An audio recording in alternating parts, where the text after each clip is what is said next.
Welcome back, everyone. We're talking about the implications of generative artificial intelligence for higher education and perhaps education more generally. I want to break away from AI specifically for a little while and reflect on the main activity for which we use it, namely writing. Writing has for generations been a core component of higher education. It's been a core learning strategy. And AI strikes at the very root of that core learning strategy by asking, what role does this have to play in the future? Have you ever wondered why teachers love to give students essay assignments? Is it because the professor likes grading badly written essays? Most likely not, right? I'm yet to meet anyone who likes grading. Certainly anyone who likes grading essays and giving detailed feedback, it's generally not the life-changing thing that calls us into education.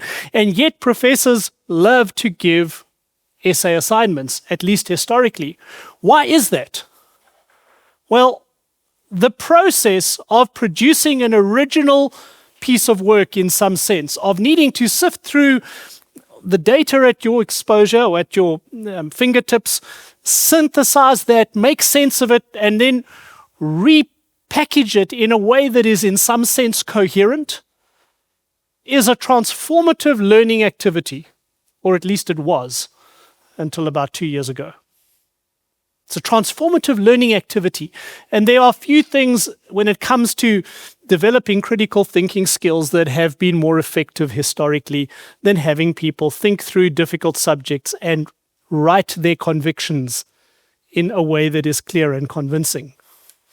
And that's why professors love to do that. So I want to reflect for a moment, for the duration of this session, on how writing produces learning. Because one of the challenges before us in education in the time in which we live is that everything that we use writing for is now questionable. The machine can do in seconds what the student can do in days. And at the same time as that happens, the value proposition of what we used to rely on to formulate critical thinking is undermined. So I want to look at 6 ways that writing historically was associated with learning, and I'm thinking particularly in the higher education sector. The first one is that writing involves desirable difficulty. There's no learning without labor. No learning without labor. The concept of desirable difficulty is deeply ingrained within the education sector, and the idea is really, really simple. It's simply that if you are going to learn from any activity, that activity has to strike the right balance of difficulty. If it's too easy, you learn nothing. So if you would ask an adult, what's 1 plus 1? It's 2. What's 2 plus 2? It's 4. You learn nothing from that, right? Because it's too easy. So there's no stretch factor. Conversely, if the complexity of a task is too difficult, you learn nothing from it. It's simply above your skill level. It's like if one of us went and played tennis with Novak Djokovic. We wouldn't learn anything about tennis because we're not good enough to participate. So in the same way, higher education and all education requires finding the sweet spot of difficulty. And when people are operating in that sweet spot of difficulty, they learn optimally. So that's the concept of desirable difficulty. If it's too easy, you don't learn. If it's too difficult, you don't learn. It's a lot like the way gym works. Somebody goes to a gym, the idea is that you've got to stretch your muscles until you get micro tears in your muscles and then they rebuild. There has to be a stretch factor. If you go to the gym and you lift 1 kilogram weights as a big strong man, you benefit minimally. If you go to the gym and try and lift something that's too heavy for you, you benefit minimally. You probably break yourself. But if you find the right sweet spot of difficulty, then you benefit from the activity. And it's exactly the same with learning. Effective learning works the same way. Our brain is like a muscle that needs to be stretched and challenged and find the right level of stretch and challenge. And when you get that right with a student, if you're an educator, if you can get that sweet spot, learning is multiplied and is effective. And historically, writing has been a great way to do that. It's really difficult to start with a blank sheet of paper and produce something meaningful that reflects your beliefs and convictions, having processed some meaningful amount of information. It's difficult to write a sermon from scratch, or at least it was, until the rise of AI. It is now not difficult to produce anything. Every student in our class can produce anything in seconds. And that means the question for us as educators is, how are we going to continue to find the necessary, desirable difficulty in order for people to learn? One of the big questions for us is, what's the future of doctoral education? It used to take several years to write a PhD thesis. I'm convinced I can do it in 6 months now. So where does that go? Where does that leave us? How do we continue to achieve the desirable difficulty we need? Secondly, writing produces critical thinking. It's the goal of every higher education institution to produce critical thinking skills. As an institution, we define our intent as we'd like to produce graduates who are reflective practitioners, thinking practitioners, who can think through the challenges that are set before them. But what exactly is critical thinking, and why is it so valuable? Well, basically, it's the ability to analyze, evaluate, and synthesize information in a logical and objective manner. To engage in critical thinking, you've got to be questioning your assumptions. You've got to be interrogating the perspectives of the sources that you're using, why they reach certain conclusions, why they bias towards certain perspectives. You've got to think deeply about those things. If you're doing some kind of investigation and you get conflicting inputs, you've got to decide critically, how do I make sense of that? Which viewpoints do I find most persuasive and why?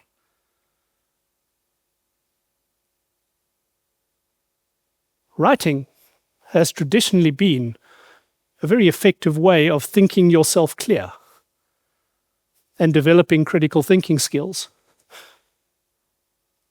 But if I can simply have my assignment generated, I lose all of that value. And so the ability of a machine to produce an answer that would have required me, the learner, to have engaged deeply with a whole bunch of things and formed convictions in the process is currently under threat. Thirdly, writing improves knowledge retention. So why do we historically use it as a learning strategy? Because if you had to write a paper or a sermon or something of that nature, you generally retain a whole bunch more than if you studied the same material for an exam. Why is that? Well, it's because of how your brain forms neural networks.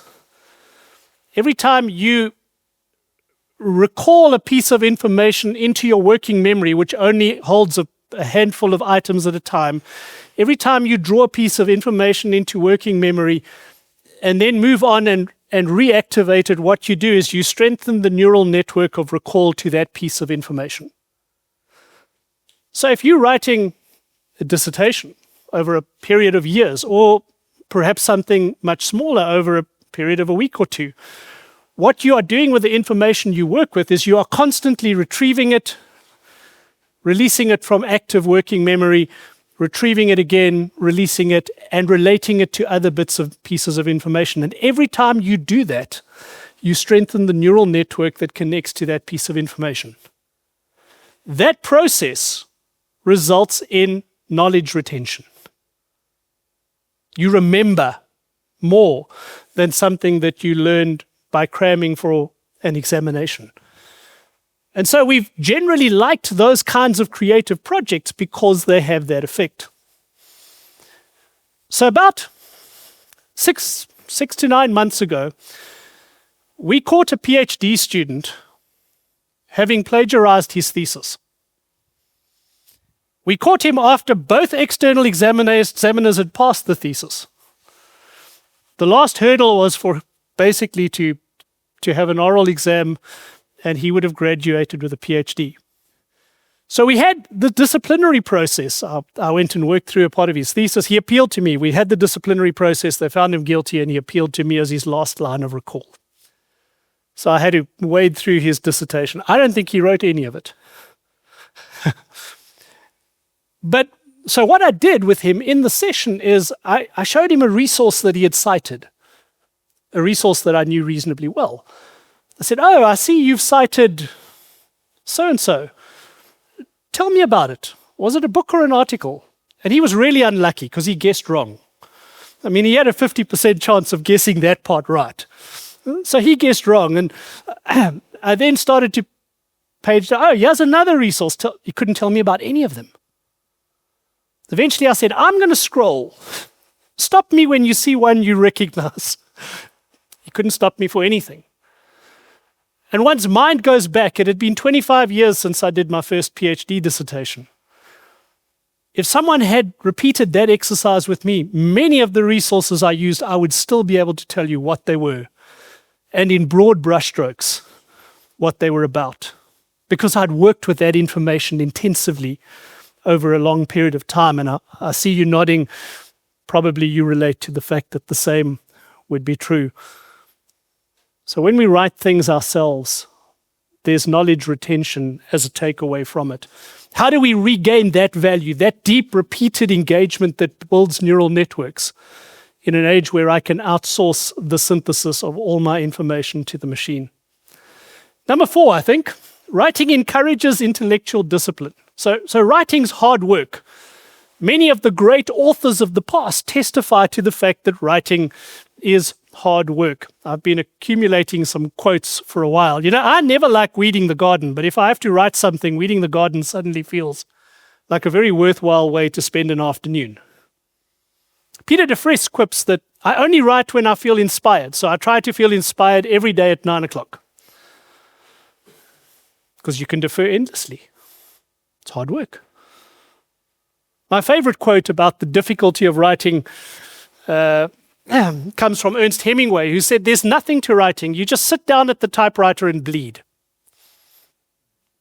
Someone said the road to hell is paved with works in progress, and I have quite a few contributions to the road to hell that's paved with works in progress. Unfinished products. Why? It's difficult.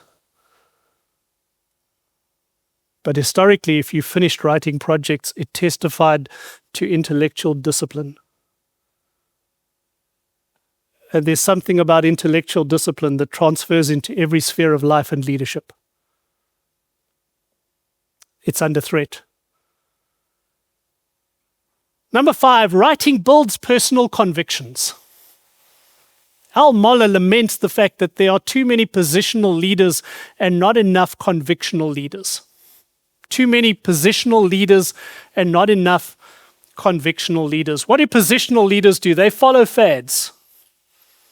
Whereas a convictional leader is driven by convictions that shape and drive everything that he or she does.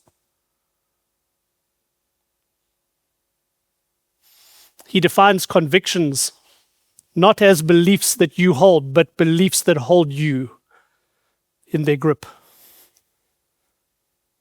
It's Martin Luther saying, "Here I stand, I can do no other." It's Jeremiah saying that his word is like a fire shut up in my bones. I can do no other because this thing burns within me.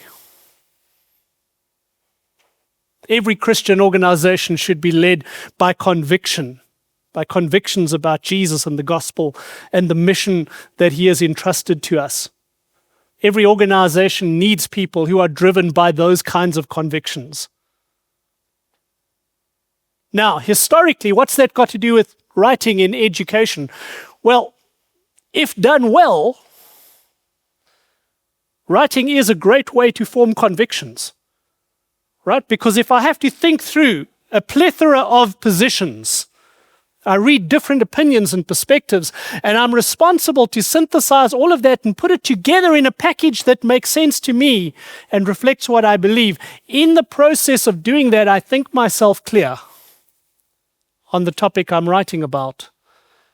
And hopefully I emerge from that process with beliefs that are not only the ones that my pastor passed on to me, but convictions that I've taken ownership because I've thought through the alternatives, what I believe and why.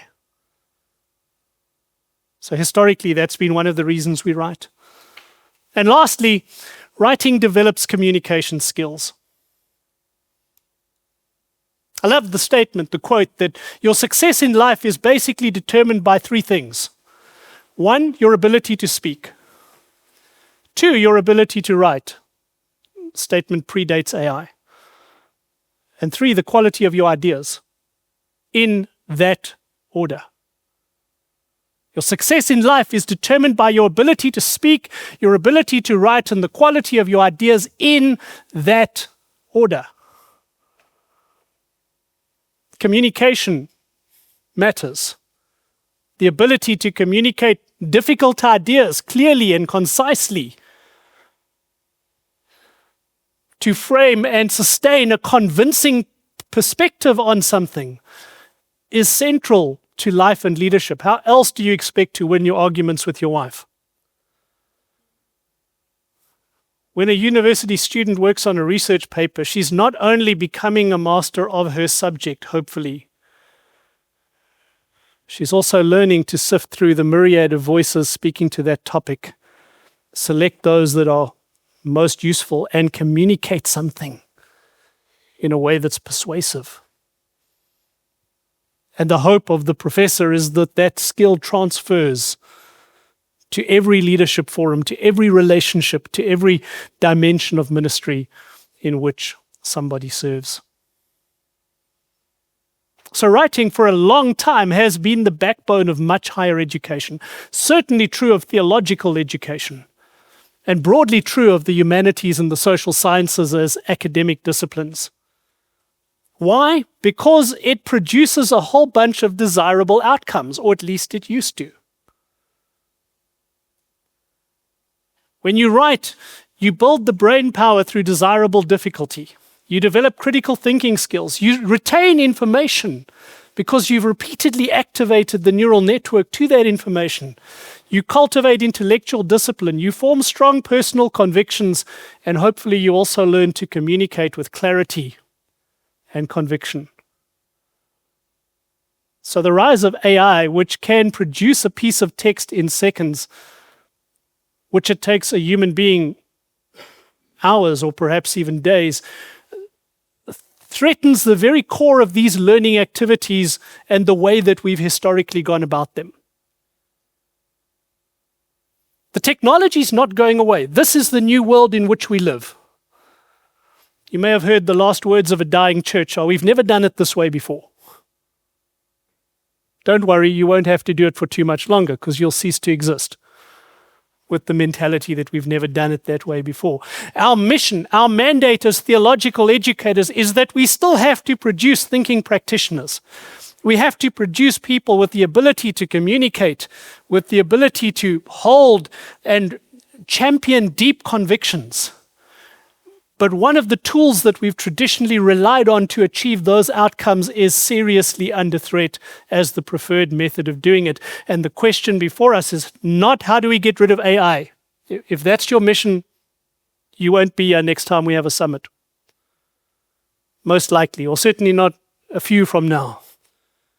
The question is, how do we achieve the same kinds of outcomes in a world where the method we've traditionally used is no longer going to achieve those outcomes?